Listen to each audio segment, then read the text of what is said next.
ஷர்மிளா வணக்கம். கடந்த 8 மாதமாக ஜிஎஸ்டி என கூறி மிரட்டி கோடிக்கணக்கில் பணம் லஞ்சமாக வாங்கப்படுவதாக, ஜிஎஸ்டி அதிகாரிகள் லஞ்சம் வாங்குவதாக சவுகார்பேட்டையில் இருக்கக்கூடிய கடையினுடைய வியாபாரிகள் ஒன்று சேர்ந்து ஒரு மிகப்பெரிய ஒரு எதிர்ப்பை பதிவு செய்து அதிகாரிகளை சிறை வைத்திருக்கிறார்கள். இந்த நிகழ்வு மிகப்பெரிய ஒரு கவனத்தை ஈர்த்திருக்கூடிய நிகழ்வாக திடீரென்று அந்த பகுதியில் ஏற்பட்ட அந்த பரபரப்பு, அதிகாரிகள் சிறை வைக்கப்பட்டது, அதற்காக போலீசார் குவிக்கப்பட்டது, ஒட்டுமொத்த கடைக்காரர்கள் ஒன்று சேர்ந்து போன்ற நிகழ்வுகளாம் ஒரு பரபரப்பு ஏற்படுத்தியிருக்கிறது. இந்த சம்பவத்துடைய பின்னணி பொறுத்தவரையில் சென்னை பார்க் டவுன், அதாவது சவுகார்பேட் பகுதியில் பல கடைகள் அங்கு செயல்பட்டு வருகின்றது. அதிலும் குறிப்பாக அங்கு செயல்பட்டு வரக்கூடிய ஒட்டுமொத்தமான பாத்திர கடைக்காரர்களும் ஒன்று சேர்ந்திருக்கிறார்கள்.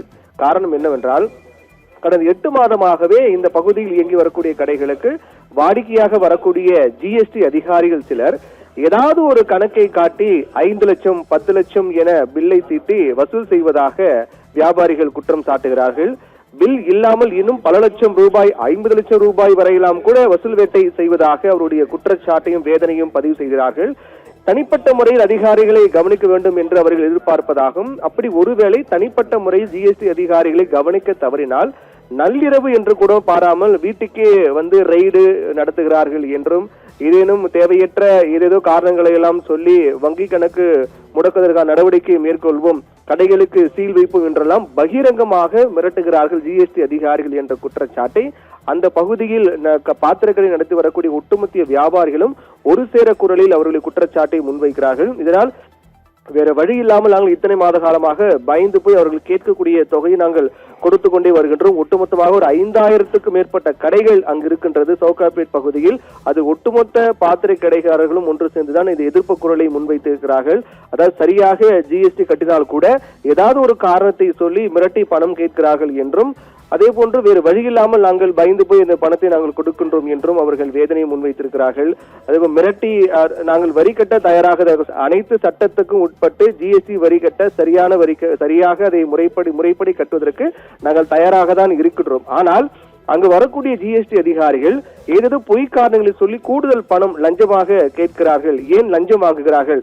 ஜிஎஸ்டி கட்ட நாங்கள் தயார், ஆனால் லஞ்சம் ஏன் வாங்குகிறார்கள் என்றும், முறையாக வரக்கூடிய அதிகாரிகள் சரியான ஐடி கார்டு கூட இல்லாமல் சில பேர் வருகிறார்கள் என்றெல்லாம் கூட தொடர்ந்து அந்த குற்றச்சாட்டை முன்வைக்கிறார்கள்.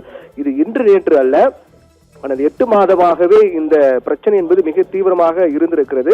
ஒரு கட்டத்தில் வேற வழி இல்லாமல் பொறுக்க முடியாமல் லஞ்சமாக வாங்கக்கூடிய பணம் என்பது 5 லட்சம் 10 லட்சம் எல்லாம் கடந்து போகக்கூடிய காரணத்தால் வேற வழி இல்லாமல் திடீரென்று ஜிஎஸ்டி அதிகாரிகள் வந்தபோது கிட்டத்தட்ட 10க்கும் மேற்பட்ட அதிகாரிகள் அந்த பகுதிக்கு வழக்கம் போல வந்திருக்கிறார்கள். அப்போது திடீரென்று அங்கு செயல்பட்டு வரக்கூடிய அந்த பாத்திர கடைக்காரர்களாம் ஒன்று சேர்ந்திருக்கிறார்கள். ஆயிரக்கணக்கான கடைக்காரர்களாம் ஒன்று சேர்ந்து ஜிஎஸ்டி அதிகாரிகளை சிறை வைத்து அவருடைய குற்றச்சாட்டையும் அவருடைய கேள்விகளால் அவர்களை துளைத்தெறிந்திருக்கிறார்கள். அப்போது போலீசார் அங்கு வந்திருக்கிறார்கள். அப்போது அந்த பாத்திர கடைக்காரர்கள் சொல்லக்கூடிய குற்றச்சாட்டு என்பது இது 8 மாத காலமாக நடந்து வருகிறது, நாங்கள் வரி கட்ட தயாராக இருக்கின்றோம், ஆனால் இங்கு வரக்கூடிய ஜிஎஸ்டி அதிகாரிகள் தேவையற்ற காரணங்களை சொல்லி, பொய் காரணங்களை சொல்லி மிரட்டி எங்களிடம் லஞ்சம் வாங்குகிறார்கள்.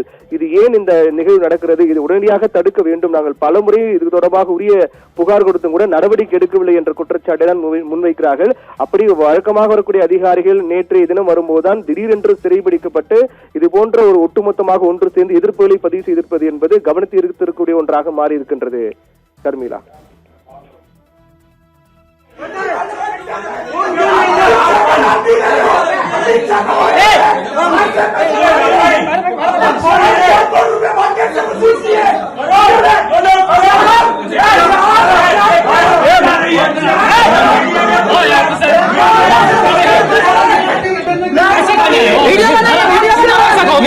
कितना पैसा खाओगे? हाँ, किस चीज का पैसा मांगे?